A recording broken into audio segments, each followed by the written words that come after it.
দেখেন তো কি হয়েছে।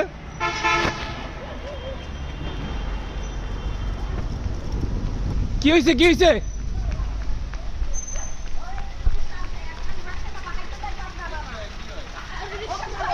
হসপিটালে নিয়ে গেছে এই কুষ্ঠরোগের চিকিৎসা করার জন্য। এখানে চারটা উঠছে, আবার বাসায় এখানে একটা উঠছে, মুখে একটা উঠছে, এত বড় বড় ওনার পেরিস নাই, আমি ধরে ফেলাইছি। কিছু হয় না, রিক্সা ড্রাইভার অটো রিক্সা চালাইছে।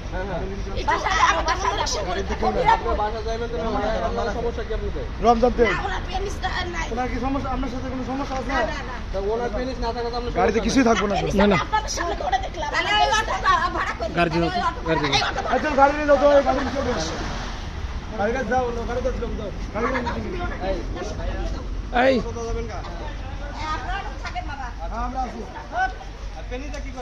না না না সমস্যা কি আপু? এখন মাটি পর্যন্ত মানে বাসা থেকে গ্যাসের গাড়ি যখন তুলছে তখন আমার মনে হচ্ছে যে আমার মুখটা থেকে রুহু বের হয়ে যাচ্ছে। আর গাড়িতে গেছে কেউ? আচ্ছা আচ্ছা বাকিটা পড়ছে পেটের মধ্যে পানি চলছে, পেটের মধ্যে পানি চলছে, পানি অভিশাপ দিচ্ছে পেটে, আর বাকি অভিশাপ দিচ্ছে চাঁদের মধ্যে দিচ্ছে। এই অবস্থা চলতেছে। গাড়ি ভাড়া করে আমার যা লোহা, এই যে লোহা পর্যন্ত সাক্ষী চাই। একটা গাড়িওয়ালা 500 টাকা দিচ্ছে, লোড ভাগাতে পারে না, পুরো পেশা সাক্ষী দিচ্ছে। তো মুক্তিযোদ্ধা তো অটো পাস করে দিচ্ছে। আসলে আপনারা গাড়িতে আচ্ছা ব্যাপারটা বুঝাচ্ছি। আর ফ্রি সার্ভিস দিব। ওকে বলে রোজার রাস্তা হাইতে দে না বাবা, আমি হাইতে দিতে পারবো না। শোনেন, আপনারা বলেন এত দূর পর্যন্ত কাপড় তুলছে, নিজের এখানে সিস্ট হয়েছিল, সেই সিস্ট অবশ্যই পুরো করে আমি দাঁড়াইছিলাম এবং আমার বাবা দাঁড়াইছিল। আচ্ছা ঠিক আছে ভাইয়া, আমার স্বামীও ছিল। আমি ওনার স্বামী ছিল বাবা ছিল। বুঝতে পারছি। না তাও রাস্তার মতো একটা আচ্ছা ওই যে ওই বাইকটা বিশৃঙ্খলা। ওকে বল ভাড়া কত মামা? বেশি দাম না, ওরা এখানে ভাইয়াদের 100 টাকা। আন্টি 100 টাকা দিয়ে চাচ্ছি। 100 টাকা বাসা থেকে নিয়ে দিতে হবে।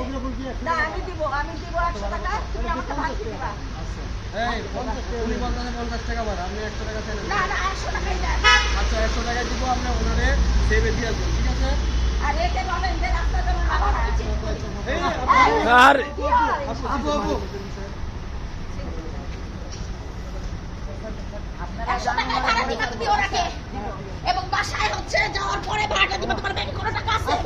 কত আছে চেক করো। আপনি ওড়ান। 200 নোট আছে, 200 টাকা নোট আছে। আচ্ছা তুমি দিবা 200 টাকা। এই রিকশাওয়ালা করে ফেলেন। না না